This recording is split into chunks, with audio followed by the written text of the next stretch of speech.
अपने आप को बचाना इज नॉट अ क्राइम। और वैसे भी कुछ गलत नहीं बोला मैंने।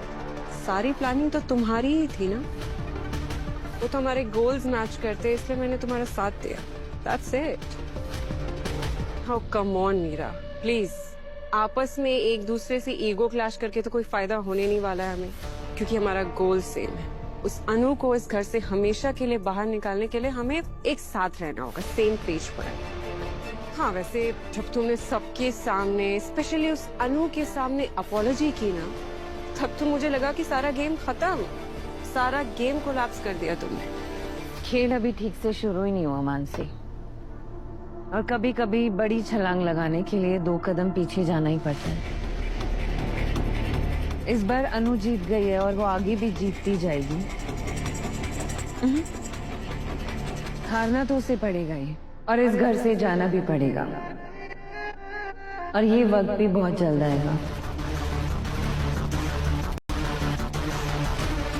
जस्ट होप कि इस बार का इसका प्लान सिर्फ बड़ा ही नहीं बल्कि बेस्ट ऐसा प्लान हो जिससे उस लड़की का इस घर में रहना इम्पॉसिबल हो जाए। छेंडे सर, आइए ना, प्लीज आइए, बैठिए। एक्चुअली ना आर्य सर वॉशरूम में है, बस थोड़ी देर में आते हैं। फिर मैं बाद में इट्स ओके, आप बैठिए ना। आप बताइए अब क्या लेंगे? कुछ नहीं। अब आपसे एक बात पूछनी थी छेंडे सर। आपका और आर्य सर का एक्सीडेंट हुआ था ना? कौन सा एक्सीडेंट? आपको याद तक नहीं है?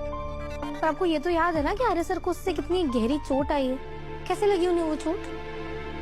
अच्छा, वो वाला एक्सीडेंट। हाँ, दरअसल हुआ यूँ कि हम लोग कहीं रुके थे कुछ खाने पीने के लिए, तो वहाँ पे 2 लफंगे टाइप आदमी, चोर, वो मोटरसाइकिल पे आए थे।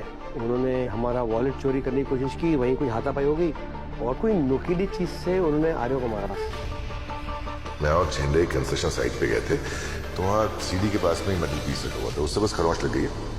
आप सच बोल रहे हैं? हाँ, क्योंकि आर्य सर ने तो मुझे कोई दूसरी कहानी बताई। उन्होंने तो कहा कि आप लोग किसी कंस्ट्रक्शन साइट पर थे और वहाँ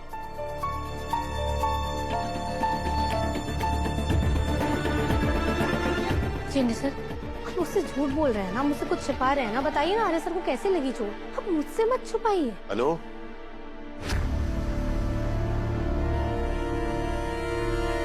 हर बात जानना जरूरी नहीं है। मतलब आप मुझसे फिर से बातें छुपा रहे हो? आपने मुझे क्या कहा था सर? आपने मुझसे क्या प्रॉमिस किया था? आप यही कह रहे थे ना कि अब आपकी जिंदगी में ऐसा कोई सच, ऐसा कोई राज नहीं बचा जो आप मुझे ना बता सको। तो फिर ये सब क्या है? अनु, मेरी बात। मुझे कुछ नहीं सुनना है सर। आप मुझसे फिर से बातें छुपा रहे हो, साफ साफ दिख रहा है ना। अनु सुनो तो। अनु, नमस्ते मैडम। नमस्ते। नमस्ते। देखिए, बहुत नया स्टॉक आया है। साड़ियाँ दिखाइए जरा, क्या क्या है आपके पास? देखिए। हाँ, ये नहीं, वो दिखाइए। ये वाली। वो नहीं, ये दिखाइए। नहीं, ये वाला नहीं, वो वाला दिखाइए। वो वाला नहीं, ये कलर में दिखाइए। नहीं, ये डिजाइन में वो कलर दिखाइए। मैडम जी, आप पानी पियेंगी? हाँ। चाय पियेंगी? नहीं, पानी। हाँ, पानी लाता हूँ मैं। आप अभी तक बैठी नहीं? लीजिए, बैठिए। हाँ। ठीक है, ये लीजिए। हाँ जी। हाँ, तो ये वाला दिखा दीजिए। ये वाला? नहीं, रहने दीजिए, वो दिखा दीजिए। नहीं, वो नहीं, ये वाला दिखा दीजिए, ये वाली। देखिए बहन जी, बहन जी, माफ कीजिए। देखिए पुष्पा जी, अगर आप ऐसी साड़ियाँ देखती रही बार बार, आप कंफ्यूज हो जाओ। अच्छा। उससे अच्छा अगर आप ये साड़ी अपने ऊपर डाल लोगे तो आपको पता चलेगा कौन सी साड़ी आपके ऊपर जच रही है। आइए, मैं आपको दिखाता हूँ। हमारे यहाँ पे आईना भी है। हाँ, ये लीजिए। अब देखिए।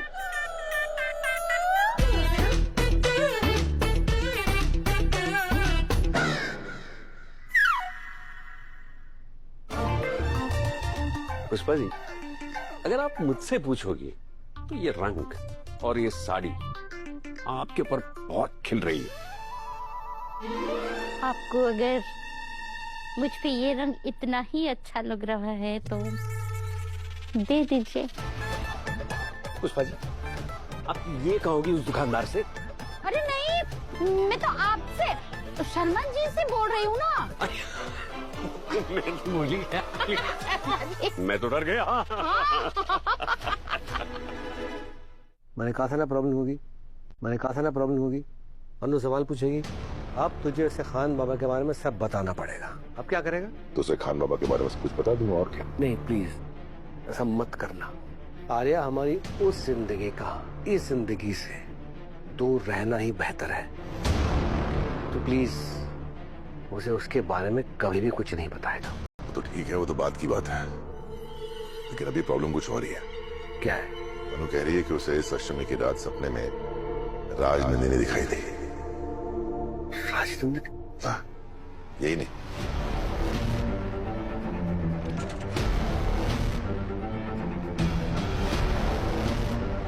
उसे बताया कि ये मंगलसूत्र उसे राजनंदिनी ने दिया है। ये